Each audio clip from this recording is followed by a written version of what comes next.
Despertar Espírita, uma reflexão sobre o sentido da vida. Estamos iniciando mais uma edição do programa Despertar Espírita na TV Diário, sempre agradecendo muito a sua companhia. E aqui no estúdio a companhia sempre, a presença sempre do Jorge Brandão, da Márcia de Fô, do Diógenes Chaves, e com a nossa gratidão a Jesus e aos espíritos que estão também nos acompanhando, nos instruindo, nos intuindo nesta partilha dos conhecimentos da doutrina espírita, sempre com temas variados. E o tema de hoje é o livre-arbítrio. O que é o livre-arbítrio? Quais são os limites da nossa liberdade? Aliás, bom, depois a gente vai tratar disso ao longo do programa, né? Livre-arbítrio e liberdade são a mesma coisa? Mas vamos começar pelo início. Vamos começar pelo início. Jorge Brandão, o que é livre-arbítrio? Agradecendo, né, a todos que nos apoiam, que nos acompanham nas redes sociais, na TV.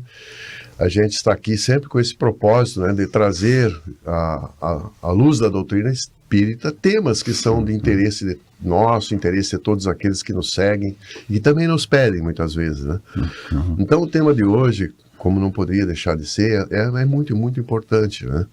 Então o livre-arbítrio, ele está dentro da doutrina espírita como um dos temas básicos também, né?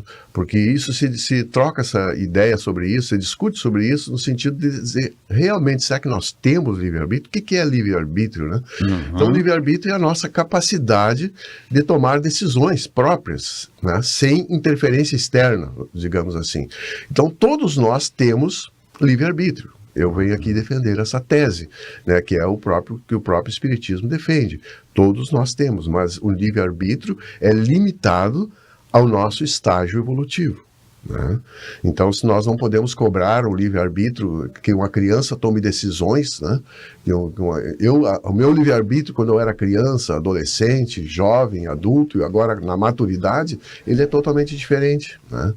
Ele está baseado em aprendizado, em conhecimento, em experiências, principalmente, né? Que a gente vai adquirindo, que eu adquiri, né? Agora, nós só seremos livres, né? Eu trouxe aqui hoje algum material de Leon Denis, né? Que eu acredito que seja uma das maiores, assim, referências na doutrina espírita sobre temas como o livre-arbítrio, por exemplo. Tem um capítulo exclusivo sobre isso, né? Então vamos trocar ideias sobre o livre-arbítrio, estamos aqui para isso hoje, né? Muito bem. Dentro desta observação inicial trazida, desta opinião, né, desta informação inicial trazida pelo Jorge, Márcio e Diógenes, o livre-arbítrio, ele é comum para todos ou então ele tem limites diferentes de acordo com o nosso grau evolutivo? Hein, Márcia? O Jorge já fez uma pincelada nesse sentido também, né? Colocando justamente essa possibilidade de atuar nesse cenário evolutivo, cada alma, de acordo com o seu estágio evolutivo, o seu momento de acessar algumas questões, né? E se pensarmos bem, isso é muito justo na lógica divina, né?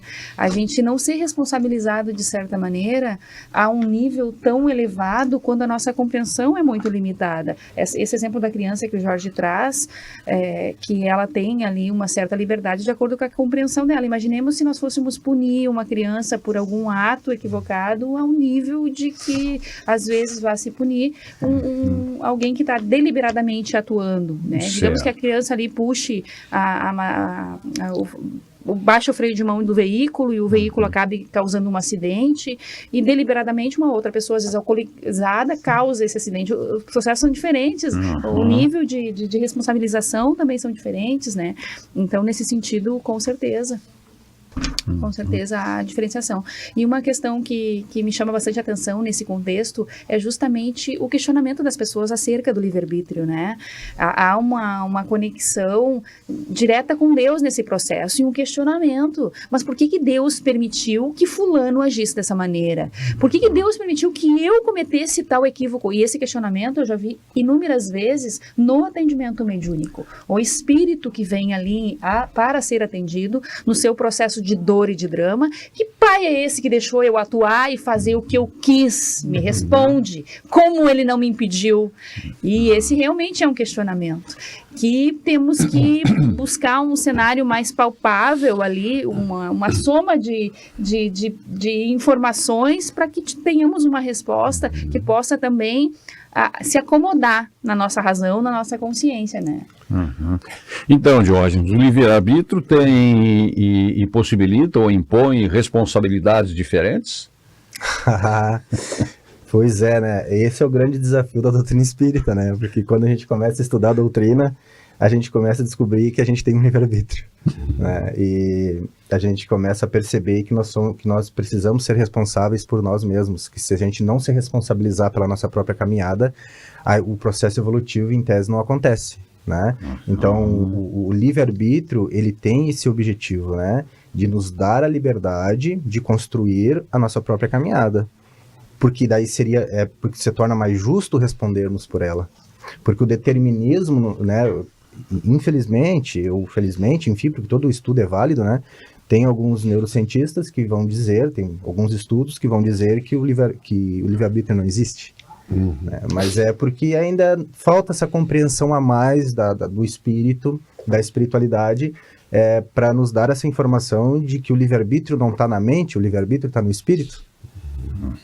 Enquanto eu considerar apenas cérebro e mente, o livre-arbítrio vai estar na mente. E aí, se a gente vai estudar a mente, né, Jorge, a gente percebe que nós vivemos num automatismo.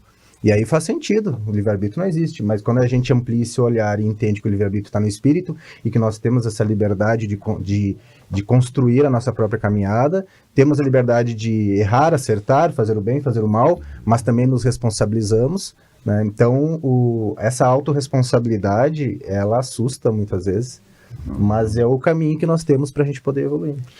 Eu gostaria só de complementar o que a Márcia falou e o Diógenes, porque a gente às vezes perde o fio da meada. O fio da meada, né? Como eu coloquei no início, eu estou realmente impressionado com a releitura do livro de Leon Denis, porque a gente já, quando lê um livro pela segunda vez, a gente já é totalmente outro, né? Então isso nos chama muita atenção. E olha só a inteligência desse espírito, quando ele coloca, né, que o conhecimento que Deus tem de cada um de nós, ele nos dá os desafios necessários e proporcionais à nossa responsabilidade. Entende? Então isso é muito interessante, porque não recebemos, sempre a gente comenta isso, cargas maiores que os nossos ombros, né, pode suportar. E Deus, como nos conhece assim, na palma da mão, ele sabe exatamente o que é possível, ele conhece as nossas reações, não que a gente seja robô, mas que ele sabe, porque ele percebe o que nós podemos fazer. Então as cargas que nós recebemos é de acordo com as nossas necessidades, com a nossa capacidade. E ele coloca assim, a luta entre a matéria e o espírito tem como objetivo a libertação do espírito. Né? Então essa luta é constante, mas ela é exatamente, ela objetiva a libertação. E ainda Leon Denis coloca, né, que se gastam rios de tinta, porque naquela época era só tudo escrito, né, complicando coisas que são simples. Né? Quando a gente começa a simplificar, a entender que realmente, à medida que nós vamos evoluindo, à medida que nós vamos compreendendo, o nosso livre-arbítrio vai aumentando, isso vai ficando mais claro. E essa questão que muitos filósofos falam, né, que não, isso é influência do meio, isso é influência da cultura, isso é influência da própria biologia do ser, né? Na verdade, eles não entendem, não aceitam talvez a reencarnação, não percebe que o progresso do espírito se faz passo a passo, né? Existência após existência, né? Então, à medida que nós vamos nos libertando, nós vamos evoluindo, né? Tem uma questão no Livro dos Espíritos, na questão 114, em que Kardec pergunta: os espíritos são bons ou maus por natureza, Ou são eles mesmos que se melhoram? E aí a resposta diz o seguinte: são os próprios espíritos que se melhoram. E melhorando-se, passam de uma ordem inferior para uma ordem superior. E o que causa esta elevação, esta possibilidade, senão o livre-arbítrio? Se fomos todos criados da mesma forma, simples e ignorantes, todos fomos criados, o processo é o mesmo. Exatamente. Para todos. As diferenças, na minha interpretação, começam a acontecer a partir das nossas decisões, a partir das nossas escolhas, a partir do livre-arbítrio. Porque se houve também se dizer, mas eu não quero fazer escolhas, não concordo, não faço escolhas. Quem diz isso já fez a sua escolha. Já escolheu. Já escolheu. Exatamente. Exatamente. E complementando ainda essa questão que foi levantada, o Leon Denis defende que, por exemplo, se fosse tudo automatismo, se fosse tudo orgânico e se fosse tudo externo, nós não sentiríamos remorso quando fizemos o mal.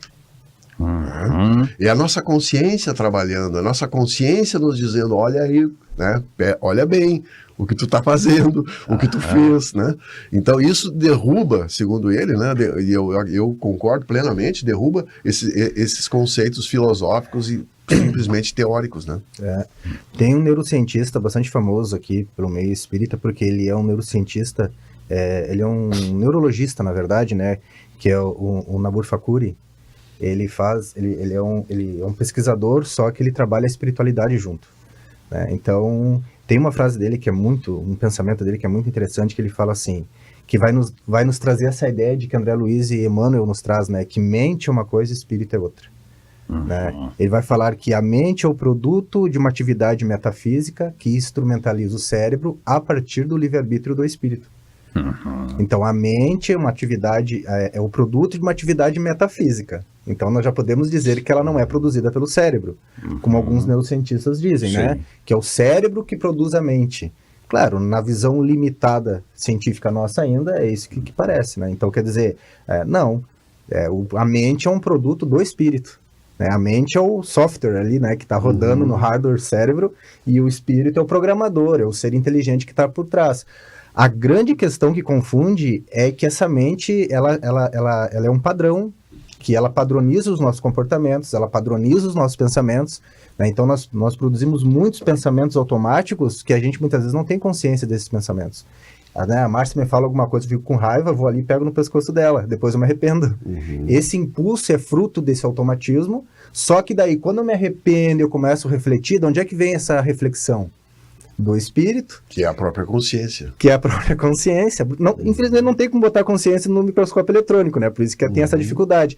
Mas a espiritualidade nos traz essa possibilidade de se olhar ampliado e tudo começa a fazer sentido, né? Porque quando o livre-arbítrio, se a gente entende que o livre-arbítrio está no espírito, então existe sim essa liberdade de tu escolher o teu comportamento.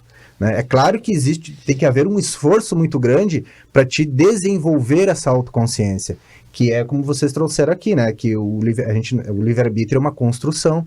Na medida que a gente vai tomando consciência de si mesmo, através do autoconhecimento, aí a gente traz aqui Sócrates, né?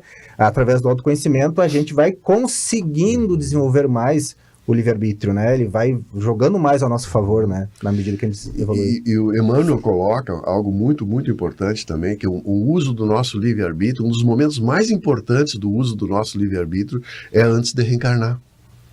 Claro. Quando nós estamos já fazendo um planejamento reencarnatório, sem essas influências todas, né, orgânicas e externas, lá nós temos a nossa consciência liberta, né, e nós conseguimos fazer um planejamento. E mesmo assim, nós temos ajuda, dependendo do nosso estágio evolutivo, nós temos ajuda dos nossos mentores, dos espíritos amigos, daqueles que avalizam a nossa trajetória. Espíritos fiadores. Os fiadores aí, né, para dizer, olha, tu pensa assim, agora eu quero realmente me recuperar e tal. Tem uma prova que eu não gostaria, porque está um pouco difícil. Aí o que os nossos mentores dizem? Olha, essa prova é pré-requisito para outras. Tu vai ter que passar por ela. Assim, de forma amena ou não, mas tu vai ter que passar por ela. Poxa vida, então tá. Mas vai que nós vamos te apoiar. Claro, né? é o desafio, né? É o desafio, né? Então ali o livre-arbítrio, ele tem vamos dizer assim, um efeito muito grande, porque é uma existência toda que está pela frente. Se estabelece diferente, né, Jorge? Tu está com a consciência mais ampliada, desconectado Sim. da matéria. A matéria interfere muito também no nosso poder decisório, porque tu sofre As intempéries, né? as consequências ali de todo esse chamamento também do mundo, né? A ligação fluídica. Tanto a espiritualidade diz que realmente é difícil estar na carne e tomar as mesmas decisões que se toma previamente antes daqui estar, né?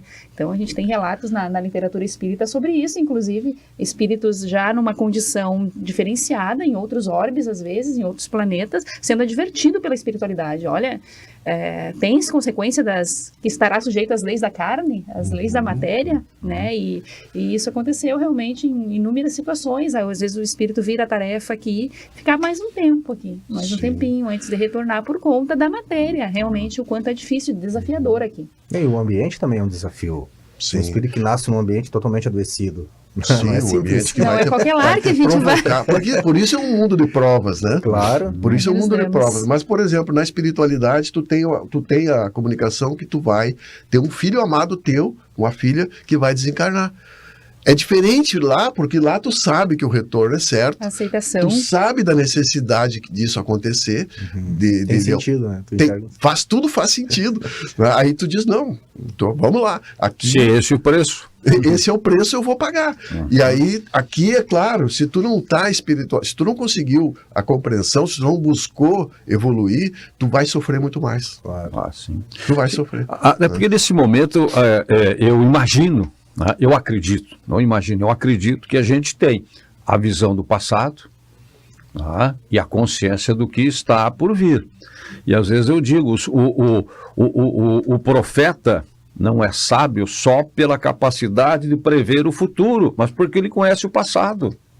Tá? Então, com o conhecimento do passado, sabendo nesta hora o que eu fui, pelo que eu já passei, pelo que eu preciso passar, eu me submeto a algumas provas nesta etapa do nosso processo evolutivo, do nosso processo reencarnatório. Né? Que depois, claro, a gente chega aqui, perde a memória, para que a gente possa, então, nesse aprendizado, atender às necessidades que nós temos de ampliarmos a nossa caminhada, de abrirmos novos horizontes no nosso processo evolutivo. E aí naquela questão dos porquês que a Márcia estava colocando aqui, que é a primeira, ou uma das primeiras reações para quem tem uma perda, né? Seja de um ente querido, seja de um sonho, seja na ruptura de uma relação, quando a gente se reporta a Deus para cobrar de Deus, mas por que isso, meu Deus? Por que comigo? Né? E aqui tem na questão 119, quando Kardec pergunta, Deus não poderia isentar os espíritos das provas que devem suportar para alcançarem a primeira ordem? A ordem dos espíritos puros? E a resposta, se eles tivessem sido criados perfeitos, não teriam mérito para desfrutar os benefícios dessa perfeição. Onde estaria o merecimento sem a luta? Respondem com uma pergunta os espíritos nesta resposta a Kardec. Honrar o mérito. Honrar o mérito. E Deus seria o responsável por tudo, né? Se não tivéssemos o poder de Sim. agir, de pensar, Nós a íamos gente joga para conta dele tudo, Terceirizar toda a culpa. toda a responsabilidade. É verdade. Jorge, eu vou lançar uma questão agora para. Nós temos aqui 2 advogados, né? Aham. E olha só o que Leon Denis coloca no livro Destino do Ser. Né? Ele coloca assim: o livre-arbítrio, no ponto de vista jurídico, nas decisões dos tribunais, é considerado o seguinte: o crime é sempre resultado de um falso juízo. Como eu tenho informação, mas não estou no exercício, vou transferir para a colega Márcia. O crime é sempre resultado de um falso juízo. Isso, e aí ele coloca que as penalidades que deveriam conduzir o condenado à reflexão, à instrução, ao esclarecimento e à recuperação, e não ao exercício de mais maldade. Olha aí, Leon Denis falando isso no século XIX, né? Sim. E isso realmente traz uma grande reflexão, né? Quando ele diz, né, o crime é sempre resultado de um falso juízo, ou seja, de uma ignorância. Ignorância, né? Sem dúvida. E aí tem que ser considerado, então ele faz tem que ser considerado num julgamento pelos juízes, num tribunal, tudo isso, Né?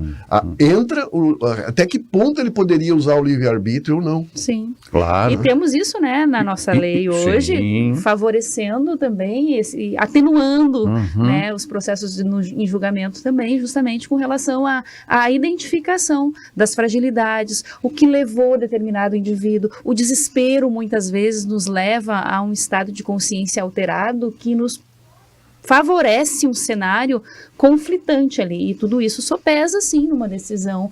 Que bom, né? Que bom que a gente está se equiparando, porque Deus tem toda essa complacência conosco também, possibilitando o nosso resgate, a nossa recuperação, à medida que realmente, como você colocou, apresentamos condições satisfatórias para que isso aconteça.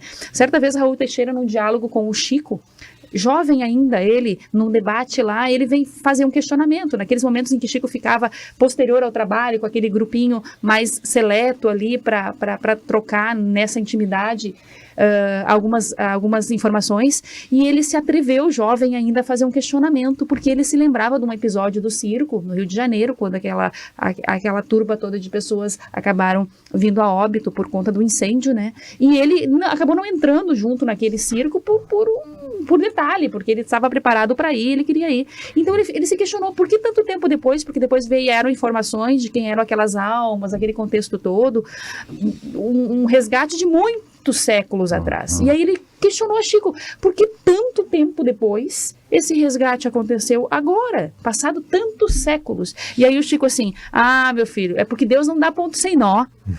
Deus não permite o sofrimento, ou não vai possibilitar e impor um sofrimento, ou um resgate, uma situação, um contexto de recuperação a uma alma que ainda não está preparada para aquilo e não vai entender a razão da dor, as possibilidades ali de crescimento, de despertar de consciência. Se ela se revolta e fica paralisada naquele sentimento de ódio pelo episódio, é por conta dela, não que ela não tenha condições de fazê-lo de forma diferente. Ele já está em condições de fazer, porque senão não teria sido permitido esse fardo para ele naquele momento. Então, realmente, ele é proporcional à nossa capacidade. Se vem a dificuldade e houve uma permissão divina ali nesse processo todo, é uma ligação da nossa consciência com o episódio, com a necessidade de reparação, e aí entra a questão dessa consciência que se inicia, a gente se sente partícipe do processo junto a Deus. Nós somos participantes, por isso a crise de consciência, muitas vezes, em determinadas atitudes. O remorso está posto ali justamente em razão da gente ter intrínseco, desde o momento da criação, o indivíduo já leva consigo que ele é parte de um todo criado por um ser absoluto, de certa maneira, e ele entende essa participação, e isso vai se ampliando. O próprio animal, o animal tem livre-arbítrio dentro do nível de compreensão dele, aliado ao automatismo dele, mas ele decide o que ele quer comer, o que ele não quer comer, se ele vai morder ou não, é uma escolha dele, se ele está agitado ou não, ele escolhe onde vai deitar, ou aqui não quer, às vezes ele só cheira e simplesmente não quer. Então a gente percebe ali realmente que já há um processo de elaboração nesse despertar. Eu perguntaria, quando inicia realmente a roda do livre-arbítrio na nossa caminhada evolutiva? A responsabilização pelos atos em si, que a gente sai desse automatismo. Em que instante isso se dá? Porque um selvagem que vive na Amazônia, que nunca teve contato com civilização, que existe ainda, né, algumas tribos que estão totalmente isoladas, ele também tem o livre-arbítrio quando ele sai caçar. Ele vai com a flecha, ele pode escolher entre atingir um macaco ou um peixe. Esse é o livre-arbítrio dele, né? E assim, à medida que nós vamos evoluindo, nós vamos sendo cobrados disso. A responsabilidade está junto, né, com as nossas ações. Eu penso nessa questão levantada pela Márcia, que começa quando nós nos damos conta da nossa capacidade de pensar. E aí vem René Descartes e nos diz, penso, logo existo. Penso, logo existo. E Kardec, séculos depois, analisando esta frase, esse axioma, esta filosofia, diz, penso, logo existo e duvido. E aí começa a nossa capacidade de raciocinar, de tomar decisões. Mas começa no século XIX com Kardec? Não, começa desde que o espírito foi criado e teve as suas primeiras luzes. Se deu conta da sua possibilidade, da sua capacidade, através da sua consciência. E por que da consciência? Porque os espíritos também respondem a Kardec, acho que é na questão ali 615, por ali, do Livro dos Espíritos, quando Kardec pergunta, mas onde é que estão escritas as leis de Deus? E a espiritualidade responde, na consciência. A consciência, esta é a parceria que a Márcia falou que nós temos com o Criador. Sim. E nessa questão também, Vicente e Márcia, que tu estava comentando, nós quando estudamos o livro dos Mensageiros, não sei se vocês lembram, até pode me ajudar, aquele médico que ficou junto com o André Luiz, fazendo a dupla, né? Eu lembro o nome dele agora. Vicente. O Vicente. Isso. O Vicente sofreu uma traição da esposa e ela armou, junto com o cunhado dele, o irmão dele. O irmão dele, exatamente, um envenenamento. E ele acabou sendo envenenado por um fungo do laboratório. Isso. Né? E aí o André Luiz perguntou, e aí, eles como é que estão lá agora? Fizeram essa barbaridade contigo e agora como é que eles estão lá no plano terreno? Não, eles estão vivendo, normal. Mas e a justiça de Deus? E aí o André Luiz, aí o médico, o Vicente responde, o tempo de Deus é diferente do nosso. Né? A justiça de Deus, como disse a Márcia, ela vai acontecer no tempo certo, no momento certo. Então aquelas aparentes injustiças, né, na verdade, é a lei de causa e efeito agindo. Né? É verdade. No processo de psicoterapia, o paciente ele só vai se engajar na psicoterapia se a psicoterapia fizer sentido para ele. Então, ele traz uma demanda, e isso tem a ver com o que a Márcia trouxe lá do exemplo lá do circo, né? Que calma, né? Circo de Niterói. O que acontece? Quando a pessoa ela começa a psicoterapia, ela vem, num primeiro momento, boa parte vem e diz assim, tá aqui meu problema, resolve para mim. Né? Me dá uma pílula aí. E não é assim, né? Então, o processo é ajudar o outro a se ajudar. Como? Fazendo ele encontrar um sentido para o sofrimento dele. Tem que começar por aí. Ele precisa saber por que ele está sofrendo. Que isso não é um castigo, não é uma punição, é um processo. Mas, na medida que a gente vai ajudando o paciente a ter autoconhecimento, a entender como a mente dele funciona, esse programa que faz ele ficar refém automático disso, ele precisa sair desse automatismo. Para ele sair desse automatismo, ele tem que se afastar, né? E olhar para os próprios pensamentos, questionar os próprios pensamentos. Então, e quando ele começa a entrar nesse processo, o livre-arbítrio dele começa a fazer muito mais sentido e começa a jogar a favor dele. Porque daí ele começa a ter consciência dele mesmo e ele vai ter uma liberdade maior de resolver os seus conflitos. E ele não vai dizer que é o Vicente que tem que resolver para ele, que é a Márcia, que é o Jorge, porque eu tive uma infância horrível e agora eu sou assim, tô determinado a ser uma pessoa assim, amargurada e vou morrer assim. Não. Quando as coisas começam a clarear, eu começo a entender como eu funciono, o espírito começa a tomar mais senhoria de si mesmo. Sim. E aí as coisas começam a mudar. Então é a partir daí que o livre-arbítrio começa a fazer sentido na vida da pessoa. Aquela né? palavra-chave da psicologia, né? A ressignificação. A ressignificação, a pessoa vai ressignificando, vai compreendendo o que está acontecendo com ela. E é só a partir daí que ela começa a se libertar. Né? A libertação, a liberdade, ela é um processo também que a pessoa ela não nasce totalmente livre. Ela vai se libertando na medida que ela vai tomando consciência dela mesma. E daí, através do conhecimento, por exemplo, do caso do Vicente, ele poderia tentar se vingar e entrar num processo de perturbação incrível, achando que ele que deveria fazer a justiça. Mas ele tinha um conhecimento, uma compreensão, e ele disse, está no tempo de Deus. Isso é uma grandiosidade. E isso e isso é uma escolha. É uma escolha. É uma escolha. É verdade. Mas é uma escolha consciente, raciocinada, né? Por isso, quanto maior o estado de consciência, quanto maior o desenvolvimento da consciência, menor o sofrimento. Sim. Porque aumenta a compreensão. E maior a responsabilidade. E claro, consequentemente, a responsabilidade aumenta. Leon Denis diz, é simples assim. Né? Tem a questão 121 também, e a Márcia, de certa forma, tangenciou sobre essa questão.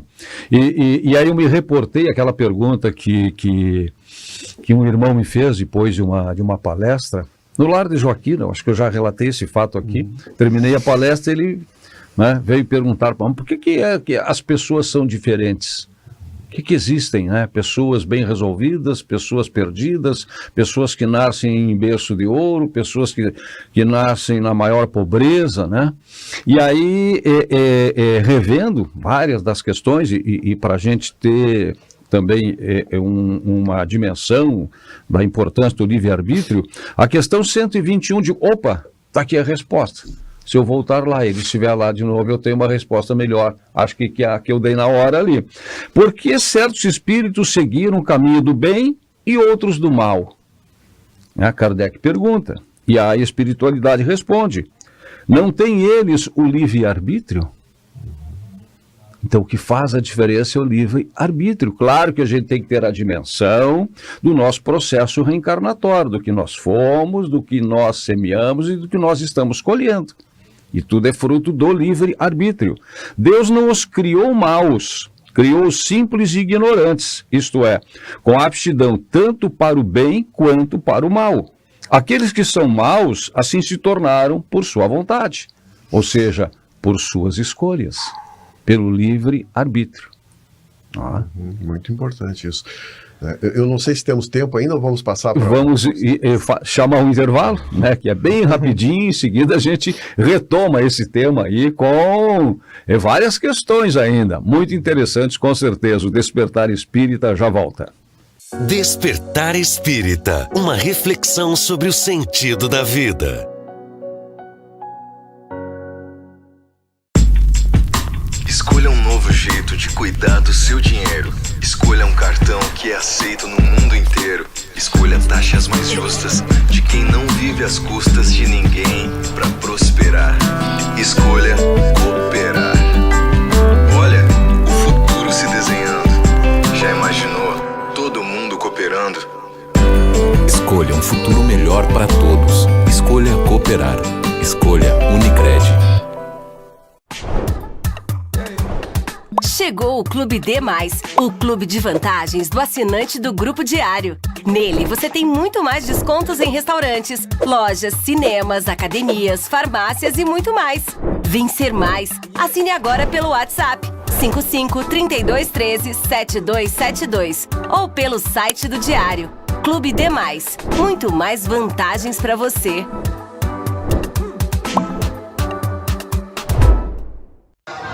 Bora pra mais um dia de jogo. Isso aí é inimigo do gol, rapaz. Joga nada. Eu falei. Ih, rapaz, contra-ataque. Vai driblar 3 na sequência, ó. Falei. Todo jogo é igual. Todo jogo é igual? Tá maluco? O lance do jogo é ser imprevisível. É jogar junto e com responsa. Pô, não tinha pensado nisso. Cada jogo é único e isso vai ser sempre igual. KTO. Na vida, enfrentamos batalhas diárias, lutando por cada sorriso, por cada amanhã.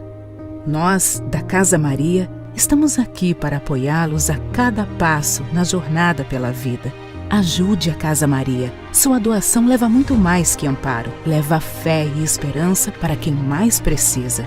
Ligue 3311 7077 ou acesse casamariaong.com.br e saiba mais. Pra você que quer viver em paz, família sorrindo, amigos contigo, isso é Causo Mais. Na Causo Mais, nós sabemos que a consulta com um médico especialista não pode esperar, que o plantão 24 horas adulto e pediátrico é fundamental, que os descontos em exames, atendimento odontológico, além de todos os benefícios que nosso cartão oferece, garantem saúde e tranquilidade pra você e sua família em todos os momentos. É Causo Mais. Está procurando um local para a realização do seu evento? No centro da cidade, o Avenida Tênis Clube conta com a estrutura perfeita para atender às suas necessidades. Formaturas, casamentos, festas de aniversário, palestras, convenções e muito mais. Contamos com diversos salões para todos os tipos de eventos. Confira em nosso site www.atc.esp.br ou ligue na Secretaria do Clube 30 3381 11. Faça agora sua reserva e garanta o sucesso do seu evento. Por todos nós, uma campanha solidária. Vamos dar voz a iniciativas que estão ajudando a reconstruir nossa cidade e região e que dão esperança aos nossos corações. Escaneie o QR Code, conheça mais ações e ajude o coração do RS. Por todos nós, uma iniciativa do Grupo Diário. Despertar Espírita, uma reflexão sobre o sentido da vida. Despertar Espírita na TV Diário está de volta, sempre aqui na companhia do Jorge Brandão, da Márcia de Fô, do Diógenes Chaves e, é claro, na sua companhia que está aí nos assistindo. Livre-arbítrio é o nosso assunto de hoje. Por onde é que continuamos, Jorge? Complementando, Vicente, até o que tu estavas falando sobre o Livro dos Espíritos, que é uma realidade muito, assim, clara, né? Eu, quando estudava, quando estava na faculdade, até fui colega do Diógenes, né, durante alguns semestres ali, e uma professora me colocou na questão da importância da educação, a importância para a formação do ser, e a gente não nega a importância da educação, né? E aí ela disse, comentando com ela, eu disse, não, professora, eu tenho 5 filhas, né, são 5 mulheres, todas foram educadas por nós, foram educadas nos mesmos colégios, e elas são totalmente diferentes, né? Totalmente gosto diferente, tendências diferentes, né? E ela disse assim, não, acontece que elas foram criadas em tempos diferentes, né? Por isso.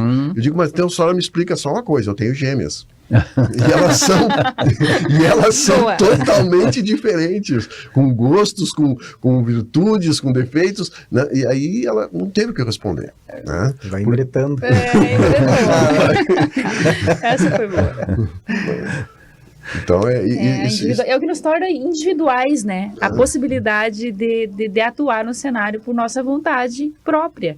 E isso vai fazendo com que a gente vá se afinizando, vá fazendo escolhas, vá vendo a vida individualmente também, apesar de estar num coletivo, né? Sim. O apóstolo Paulo... Essa é boa. O apóstolo Paulo é consciente de que o uso da faculdade de homem determinar-se a si mesmo deve principalmente trazer dignidade e paz de espírito. Aí ele alerta, na carta aos Coríntios 10, 23. Todas as coisas são lícitas, no sentido de que todas as coisas são permitidas. Todas as coisas são permitidas, mas nem todas convêm. Todas são permitidas, mas nem todas edificam. Então vejam a graça do livre-arbítrio. Deus nos concedeu a capacidade de nós, quando a gente falou aqui em outros programas sobre destino, determinismo, livre-arbítrio, de certa forma, para mim que faz toda a diferença e explica, inclusive, esses avanços, alguns mais positivos, digamos assim, outros em situações de atraso, e aí se refletem também nas nossas vivências, nas nossas experiências, né? Se dá a partir das nossas escolhas, das nossas decisões dentro do processo. E eu cheguei, inclusive, a ousar pensar, né? Inclusive na grande alegoria do processo de criação.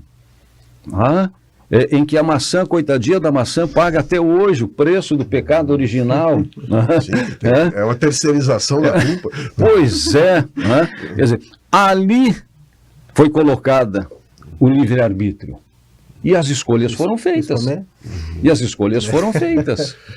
Sim, e aí decorre tudo mais. Sim. Essa frase de Paulo, nós não poderíamos deixar de passar em branco. Tínhamos que falar sobre ela, né? Porque tudo eu posso, mas nem tudo me convém. Nem tudo convém para mim, nem tudo convém para os outros, nem tudo convém para a sociedade, né? Eu tenho o direito de fazer, mas eu tenho o dever de me comprometer com as minhas decisões, né? Sem dúvida. E o fato da gente ser jovem há mais tempo, né? Principalmente nós aqui, né, Vicente?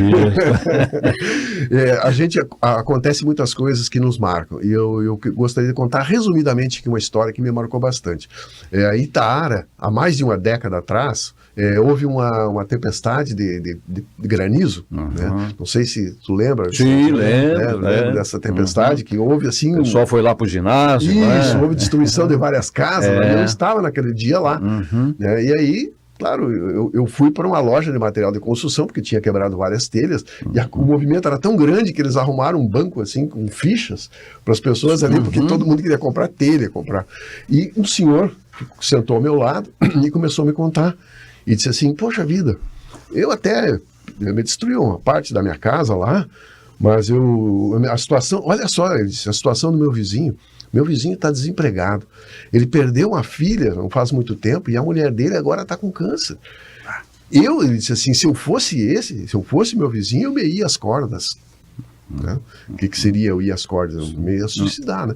Aí, até então, eu estava só ouvindo ele, né?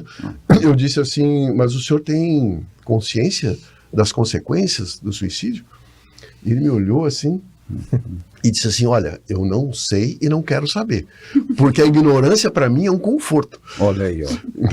E aí eu trago, essa questão me marcou muito, e eu trago para nossa discussão, será que a ignorância é um conforto? É uma ilusão. Exatamente. Parece que eu estou confortável. E aí vem de novo aquilo que também é básico, a consciência da vida futura. Se a gente não tem essa consciência, as coisas boas ou ruins, elas se resolvem aqui, elas ficam aqui. Não tá bom? Tiro a vida e está resolvido. Mas a vida continua. Sim. Queiramos ou não, a vida vai continuar e sempre vai nos cobrar as nossas decisões. Mas essa questão da ignorância é um conforto, é uma questão que muita gente pensa também, né? Muitos pensam, né? Porque se a ignorância fosse um conforto, tu não ia progredir. A lei do progresso é uma das leis que a própria doutrina nos coloca como inexorável, né? De alguma forma nós vamos ser convocados, cutucados para crescer, para evoluir. Então o sofrimento sem conhecimento, ele vai dizer assim, não, tudo é fatalidade. Olha que fatalidade, olha como eu estou sofrendo. Leva ao desespero, né? Leva ao desespero, né? Leva ao desespero. Então, isso realmente é algo que tem que ser repensado, né? Nessa questão, sendo que a ignorância não pode ser um conforto, né? É uma prisão, Jorge. Ela te limita, ela não te possibilita ampliar a percepção e acessar coisas que tu nem imaginam que existam, né? É só o conhecimento realmente que te dá esse poder da atuação no cenário da vida, né? De maneira ampla, de maneira... E ao longo da evolução, a gente percebe que isso se dá de maneira exponencial, assim, quanto mais... o conhecimento, ele acaba sendo cumulativo. Imaginemos nós, quando começamos a ler o primeiro livro espírita ali, poxa, isso está se encaixando. E depois outras obras, a gente percebe que uma complementa a outra e a nossa capacidade de captação já se ampliou porque o terreno está mais favorável, porque a gente já tem uma ampliação de consciência, de estudo, de embasamento, né, o mínimo ali para conseguir perceber mais. Então se percebe nesse sentido realmente aquela frase de Jesus de que conhecereis a verdade e ela vos libertará, ela é realmente a verdade absoluta nesse sentido, né? Então, quando o Diógenes trouxe uma questão ali também, falando que essa nossa liberdade, o livre-arbítrio, ele é limitado, a gente está dentro de uma limitação, né? E realmente a gente percebe isso com relação ao conhecimento, né? Pensemos num cálculo matemático muito elaborado que só alguém com muita capacidade intelectual na análise de cálculos específico conseguiria elaborar. Pensemos nesse cálculo, a gente sequer consegue mensurar esse cálculo, porque não está no nosso hall de conhecimento, de captação. E aí se percebe uma limitação ali. E realmente, quanto mais a nossa consciência se amplia, a nossa capacidade intelectual possibilita, maior liberdade a gente tem, maior conhecimento a gente tem, maior livre-arbítrio a gente tem. Então, eu tenho livre-arbítrio? Sim. No limite, no teto do meu conhecimento, da minha intelectualidade. É proporcional. Ele bate na trave da intelectualidade. Por isso as duas asas. Moral por isso que às vezes nos leva a cometer muitos erros. Porque pela falta do conhecimento a gente se compromete. Porque nós temos a liberdade de ação. Eu quero voar. Então, sobe ali no segundo andar e te atira. O que vai acontecer? Tu tem essa liberdade, mas te faltou conhecimento. Conhecimento da física, né? Poxa, verdade. Tu sabe, não vai acontecer. Existe uma lei da gravidade que vai te fazer mal. Mas, no entanto, a gente tem a liberdade também de olhar para aquele resultado que é dolorido, que é complicado, e eu fazer daquilo algo positivo para o meu crescimento. Então, o livre-arbítrio está sempre presente, ainda que em alguns momentos ele jogue contra mim. Algumas pessoas fazem até uma certa confusão entre livre-arbítrio e liberdade. Tá? Livre-arbítrio é a nossa capacidade, a nossa possibilidade de escolher, pelo menos nas leituras que eu encontrei, para esse estudo e para o nosso estudo permanente, nossa capacidade, nossa possibilidade de decidir entre o bem e o mal. Liberdade é diferente, até porque fazem a confusão que se faz entre livre-arbítrio e liberdade irrestrita. E não existe liberdade irrestrita. O livre-arbítrio, sim, quando me remete a fazer as escolhas entre o bem e o mal. Liberdade, segundo alguns doutrinadores, é a possibilidade de nós decidirmos pelo melhor livre-arbítrio. Quer dizer, e aí vem o exemplo que o Diógenes está falando, eu posso me atirar. A liberdade me dá essa condição. Eu subo aqui no prédio mais alto e vou me jogar e vou sair voando.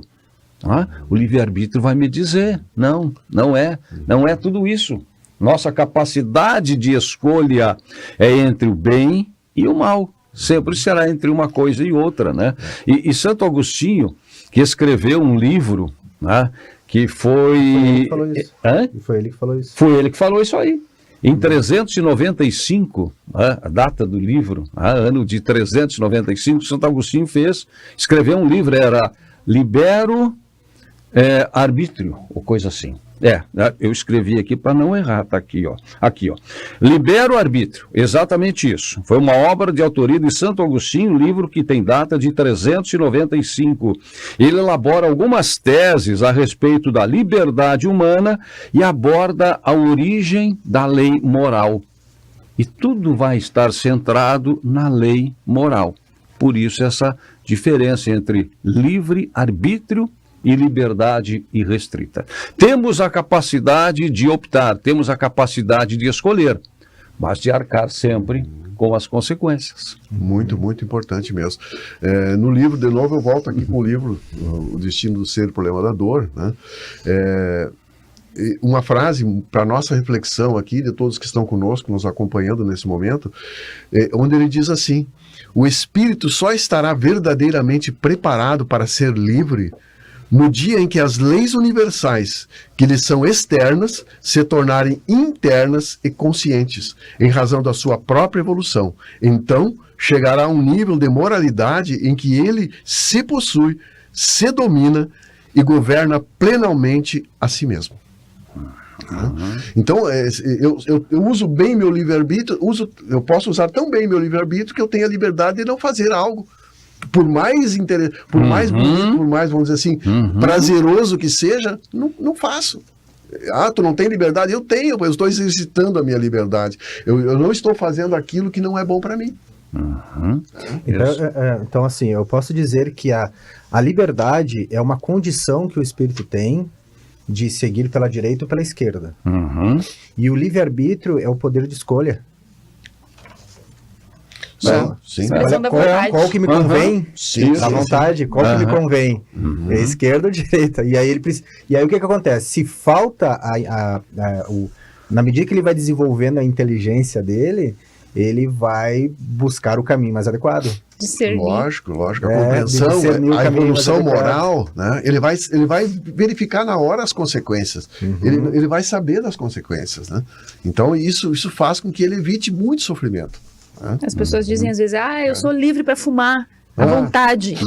É livre para fumar à vontade ou é escravo do cigarro? Não, preso ao cigarro. Porque a tua vontade é não querer fumar, mas tu não pode parar. Uma vez um amigo meu que fumava, ele disse assim, eu já tinha parado de fumar, e quando a gente para de fumar, a gente fica chato, né? A gente fica incomodando todo mundo. Tia, tu não vai parar de fumar. E ele disse assim, eu sou livre, eu fumo a marca que eu quero. Bota a liberdade. Eu sou livre para escolher a marca. Não, mas ele é consciente. Estou brincando. E de novo, o apóstolo Paulo tem uma frase dele que diz o seguinte, não vos iludais, de Deus não se zomba. Não vos iludais, de Deus não se zomba. Ou seja, o que o homem semear, isso colherá. Não tem. Essa é a regra básica. Dessa ninguém escapa. Como diz André Luiz, né? Não é promessa de amigo, é lei. É lei, é lei. E a lei se cumpre. Claro. A semeadura é facultativa. Né? A semeadura. O plantio, a colheita é obrigatória. Não tem escolha. É a lei da obediência. É a lei da obediência. E uma questão interessante para a gente também conversar, embora o tempo seja curto, é sobre a questão da autonomia moral, né? Será que nós temos realmente autonomia, né? Ou é a heteronomia, que é o externo que nos conduz? E mais uma vez, Leon Denis nos fala, sem a disciplina moral que cada um deve impor a si mesmo, as liberdades não passam de um mero engano. De novo a questão, os conflitos, né? Os conflitos da liberdade, os conflitos de ser livre. Quando eu consigo internalizar todas as leis universais, as leis morais, então eu posso dizer que sou livre. Né? Sou livre porque eu tenho realmente consciência plena. E é isso que um espírito puro, que um dia nós seremos, né? Inevitavelmente, né? Pela bondade, pela misericórdia divina, e nós podemos acelerar esse trabalho ou atrasar, mas um dia seremos espíritos puros quando nós teremos, então, total uso do nosso livre-arbítrio. Porque quando nós nascemos, vamos dizer assim, quando nós nascemos como espíritos ignorantes, nós temos 100% de determinismo e 0% de livre-arbítrio. Quando nós evoluímos, esse livre-arbítrio vai aumentando e esse determinismo vai diminuindo. Até que, quando espíritos puros, nós poderemos chegar a um livre-arbítrio pleno. Né? É verdade, é verdade. Tem uma historinha que eu estava buscando, literaturas, né, para trazer contribuições aqui para o nosso debate. Seguidamente, a gente está sendo solicitado a fazer palestras, exposições sobre livre-arbítrio e outros temas, né? E aí encontrei uma historinha que... E aí eu pensei, realmente as coisas não são por acaso. Nada é por acaso. Eu estava participando há muitos anos atrás de um encontro promovido pela Igreja Católica, né, dos movimentos, né? E aí me foi passada a tarefa de contar uma historinha lá na frente, no encerramento lá de um grupo de estudos, né? E aí me foi passada uma história para mim contar lá na frente, como exemplo daquilo que a gente estava discutindo. Bom, eu fui lá para frente e esqueci o fim da história. Esqueci o fim da história. E se alguém daqueles amigos ou amigas daquela época se lembram, né, eu durante muito tempo passei a ser conhecido ali no grupo como Passarinho. Ô Passarinho, oi Passarinho, me apelidaram um tempo ali de Passarinho. Um grande amigo, que inclusive já desencarnou, até o desencarno ele me chamava de Passarinho. Por quê? E aí eu fui encontrar a God, mas nada é por acaso. Esses dias eu ainda estava pensando, mas a história do passarinho, alguém vai ter que me contar de novo, porque eu me esqueci na hora, né? E hoje não sei mesmo como é que terminava a história. Então, e aí encontrei na literatura, buscando informações sobre o livre-arbítrio. Diz o seguinte, em uma vila da Grécia, vivia um famoso sábio que era reconhecido por ter resposta para todas as perguntas. Perguntasse o que perguntasse, o sábio tinha resposta.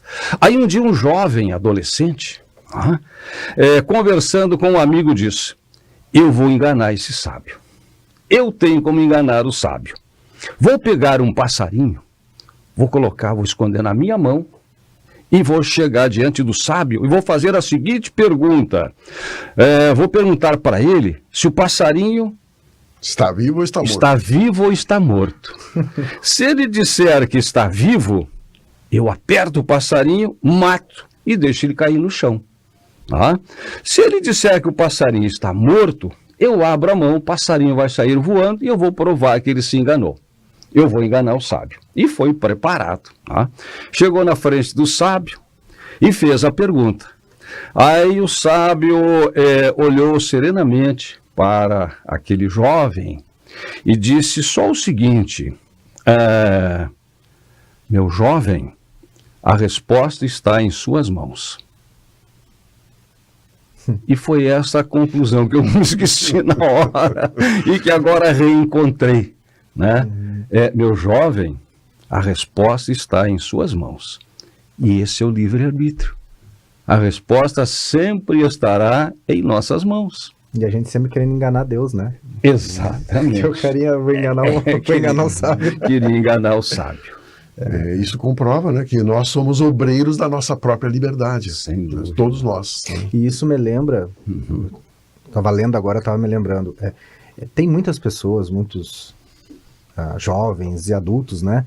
Que às vezes, agora nesse momento, podem estar amargurando, né? Pode estar ali com ressentimento em relação aos seus pais, porque não foram compreendidos, não foram amados, não foram acolhidos, e daí estão numa situação de muita amargura, de muito ressentimento agora, e nada fazem para mudar isso, porque eles acham, porque se eu tivesse uma educação melhor, hoje eu estaria mais feliz, sempre delegando para a infância ou para os pais, terceirizando a culpa. E isso me faz lembrar aquele pensamento assim, não é que o Jorge já trouxe aqui também, não é o que a vida fez contigo, não é o que teus pais fizeram contigo, é o que tu tá fazendo com o que eles fizeram contigo, né? Então vai sempre recair em ti. E aí também, tu que sabe, tu quer apertar o pássaro ou tu quer deixar voar? Então, o que tu vai fazer com o que teus pais fizeram contigo? A escolha é tua, tu não tá determinado por eles. Então, enquanto tu estava lendo, eu estava lembrando dessa frase. Sim, porque as más influências, elas podem nos influenciar, mas a decisão sempre vai ser nossa, o final vai ser nossa. Inclusive, aí vem a questão das influências espirituais, né? Exatamente. Que nós também estamos sujeitos. Não só as influências do meio, as influências externas, materiais, físicas, orgânicas, né? Tem até um livro, acho que é do Emmanuel, que ele diz, ou do André Luiz, acho que é do André Luiz, que ele diz que nós estamos sempre sujeitos às influências, externas e internas, externas e internas, influências físicas, orgânicas, né? Bom, amanhã eu tenho o programa Despertar Espírito para gravar, então hoje eu vou ter que me controlar na janta, né? Deixar qualquer bebida... Deixar o vinho, deixar o vinho de lado, para amanhã acordar bem, acordar com ânimo, com disposição, né? Então, estamos sujeitos a essas influências, a influências cósmicas, né? O Sol não nos traz só luz, nos traz também energia, vibrações, não é só luz e vitamina D, né? Também energias, vibrações, irradiações e influências espirituais.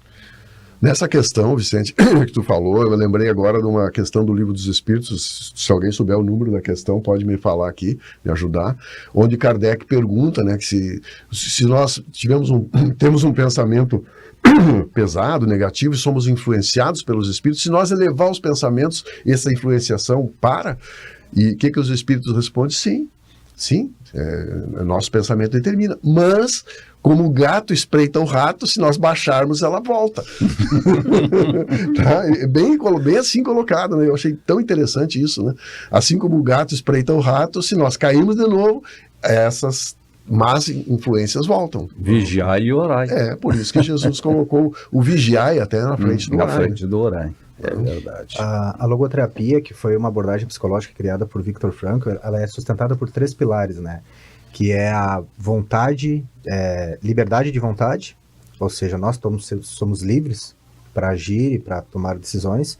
A vontade de sentido, ou seja, todos nós estamos buscando por um sentido, temos a necessidade de buscar por um sentido, e o sentido da vida, né? Que é o que vai dar significado para a nossa existência. E a respeito da liberdade de vontade, tem uma frase de Viktor Frankl que eu acho muito profunda, que ele diz assim: pode-se tirar tudo de um indivíduo, tudo, porque tudo foi tirado dele lá no campo de concentração, foi tirado dignidade, foi tirado a roupa, foi tirado tudo, ele era um número apenas lá, né? Então, pode-se tirar tudo de um indivíduo, exceto uma coisa: a última das liberdades humanas, escolher a própria atitude em qualquer circunstância, escolher o próprio caminho. Isso ninguém tirou dele lá. Verdade. Nem um soldado conseguiu tirar deles. Sócrates está livre. Inclusive foi uma das conclusões que ele chegou, né? Porque ele observava que em média de cada 30 que chegavam lá, 1 ou 2 só sobreviviam. E ele foi observar o que essas pessoas tinham em comum, né? E aí ele observou que eram pessoas extremamente caridosas e tinham um propósito. Né? Tinham um propósito, tinham um sonho, né, a realizar. E isso dava vitalidade, energia para vencer, inclusive, as doenças dentro do campo de concentração. E foi imposto um laboratório para ele, né, Jorge? Foi. Porque muitos cientistas escolhem se vão para um laboratório fazer uma pesquisa, não, ele não, foi imposto para ele, vai entrar aí, vai estudar. E ele confessa que nas horas mais difíceis ele se imaginava em universidades levando aquela proposta adiante para o mundo. Olha aí. É verdade, alimentando um projeto. Um projeto que estava nele, né? E também, ele diz também que quando tu alimenta, por exemplo, quando tu tem amores, pessoas que tu ama, porque enquanto ele estava lá dentro, ele estava imaginando reencontrar o pai, como é que é? O pai, a mãe, a mãe, esposa, o pai e a esposa. Todos estavam mortos. Só que ele não sabia, né? Mas aquilo alimentava ele de crescer de lá. Inclusive teve uma sessão mediúnica dentro do campo de concentração, né? Ele participou e ele recebeu uma mensagem da esposa e ele ficou assim, né? Ficou pensando, como é que é? Como assim? Sem entender o que estava acontecendo, né? São propósitos, né? E alguém pode até pensar, como a gente pensa, bom, mas eu não tenho um propósito assim desse tamanho. Mas todos nós temos propósitos. Não é o tamanho, né? É ter um objetivo. Pode ser pequeno. Acho que muitas vezes eu penso nisso, que faz a diferença é tu dormir tendo uma boa razão para acordar. Dormir tendo uma boa razão para acordar. Amanhã eu vou fazer o quê? Amanhã tem gravação do programa Despertar Espírita. Como é bom. Já acorda animado. Tem alguma coisa para fazer. Tem alguém, né, a quem saudar. Tem encontros, reencontros pelos quais esperar. Eu acho que tudo isso faz parte dos nossos objetivos, né? Dos nossos alimentos que vão além das questões meramente materiais, embora elas também tenham o seu grau de importância, evidentemente. Amanhã eu vou ver um carro novo, estou pensando em trocar de carro. São objetivos. Dormir pensando em alguma coisa boa, uma razão para acordar no dia seguinte. Um motivo, né? Victor trouxe 3 grandes propósitos que faz tu superar o sofrimento. Ter um projeto de vida, que era o livro que ele queria fazer depois que saísse de lá. Ter alguém para amar, isso aí, para depositar o teu amor, que era a esposa e os pais, que ele alimentava em sair de lá e reencontrar. E fazer do próprio sofrimento um bem para o outro. Então, assim, eu tô sofrendo, mas se eu sair disso daqui, eu vou ser um exemplo bom pro outro, porque provavelmente vai passar pelo mesmo que eu passo. Tem uma utilidade. E eu tenho uma utilidade. É fazer do sofrimento uma utilidade. Cara, os 3, ele passou pelos 3. Nosso tempo está terminando. Eu vi um comentário muito interessante de uma pessoa muito espiritualizada que me chamou a atenção, e dizendo que as pessoas que nascem com deficiência intelectual, na maioria das vezes, elas precisam desenvolver a amorosidade. E como elas são amorosas. É verdade. Né? Talvez por terem obstruído, né, essa amorosidade com muita intelectualidade, agora elas precisam desenvolver esse lado amoroso. Isso me tocou bastante, achei muito bonita essa questão. Né? E sempre lembrando, né, que essas escolhas foram feitas no nosso projeto reencarnatório. Não são castigos. Momento decisivo. Momentos decisivos. É verdade. Márcia. Marina, né? Possamos usar bem, né, a nossa liberdade, essa oportunidade que temos aqui de caminhar, né, nesse porto, que pode ser seguro ou não, dependendo das escolhas que a gente faça, e da forma mais adequada, realmente, né, tendo um lugar para voltar. Eu penso que esse seja o sentido da vida para mim e para muita gente que é muito conectada à família também, né. É tão bom não apenas ter uma razão para acordar, porque acordar, eu posso acordar do lado de lá também e vou continuar essa caminhada, mas ter para onde voltar, né, ter um porto seguro ali, ter uma estrutura, mesmo desafiadora, mesmo complexa, né, é essência, é troca, e isso é muito bom, né, e quando a gente amplia a visão e vê que só há um lado, né, que tem 2 faces ali, estar na carne ou não, estamos todos juntos e conectados, aí percebemos que não há um afastamento eterno, que a gente está junto, a gente volta para aquele porto seguro que é a conexão mental, é a sintonia, porque não é um lugar especificamente, é voltar para um estado de consciência, de paz, de tranquilidade. O contexto apenas favorece, para que a gente possa realmente estar presente, né, em cada momento da vida, que a gente possa estar lá junto com a família, que a gente possa estar lá junto com os amigos, que a gente possa estar aqui nesse momento, que a gente não viva sempre buscando coisas externas e não aproveitando a oportunidade dessa troca, da convivência, do alimento fluídico que é realmente a relação saudável, que nos possibilita realmente imunidades psíquicas, a interferência espiritual que às vezes se obsta ali, porque o teu sentimento está mais elevado nessa relação de amor, de afeto. Ter alguém para amar, tu vibra num sentimento que te desconecta de interferências deletérias, que podem te levar a uma condição de doença muitas vezes, né? Que nós possamos ter provocado essa reflexão para uma compreensão maior que a ignorância realmente não é um conforto. Sem dúvida. E os canais de comunicação, porque eu fico pensando, imaginando, quem está agora nos assistindo, né, e a gente tratou de várias questões, mas tem muitas, e com certeza quem está agora nos acompanhando, quem nos acompanhou, também fez as suas reflexões. E com certeza teria contribuições para dar. Quais são as formas de interatividade, além dos nossos contatos pessoais? Eu tenho recebido várias manifestações de amigos, de amigas, de pessoas que nos acompanham, que trazem sugestões, fazem comentários, né? Eu acho que isso também é importante, na medida em que, dentro do despertar espírita, a gente possa motivar as pessoas, né? E que eu sei, não são apenas telespectadores, né? Nem seguidores, mas são pessoas que também, né, têm a capacidade de pensar, de refletir, de contribuir, de amadurecer, de aumentar o seu conhecimento, que é, em última análise, o que nós estamos tentando fazer. Perfeito. Inflar a curiosidade. Um dos nossos objetivos é cutucar, é desconfortar, né? Sim. Para despertar. Além da TV Diário, né? Que esse programa passa no sábado e no domingo, e também reprise durante a semana. Nós temos o YouTube, né? Através das várias plataformas, onde se colocar ali Despertar Espírita, né? Vai ver esse símbolo que está aparecendo aqui e já vai poder fazer comentários, assistir, parar, voltar. Eu não entendi bem, eu quero volta e assiste de novo, né? A gente assiste os programas sempre depois que a gente realiza, e também a gente consegue ver assim o que a gente pode melhorar, né? E nos manda a tua opinião, né? Isso aí. Obrigado mais uma vez, Jorge Brandão, Márcio de Ford, Diógenes Chaves, e a todos que nos acompanharam em mais esta edição do Despertar Espírita, que termina aqui com a certeza sempre de que a vida continua nesta e em outras dimensões. Até o nosso próximo encontro.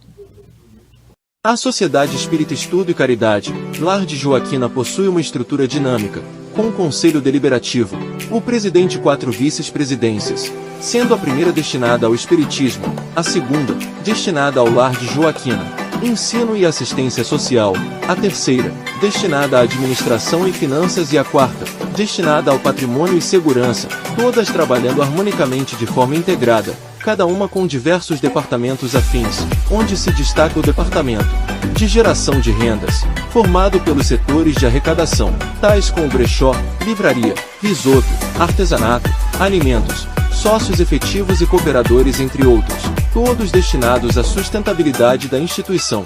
Hoje, nossas despesas básicas são com o Lar de Joaquina e Centro de Assistência Social Lar de Joaquina, que oferece 3 refeições diárias a mais de 120 crianças, além da folha de pagamento de seus funcionários. Graças à colaboração de muitos anônimos, as nossas atividades são viáveis. Espiritismo. Reuniões públicas espíritas. A temática abordada versa sobre as obras de Allan Kardec, o Livro dos Espíritos e o Evangelho segundo o Espiritismo. Atendimento fraterno.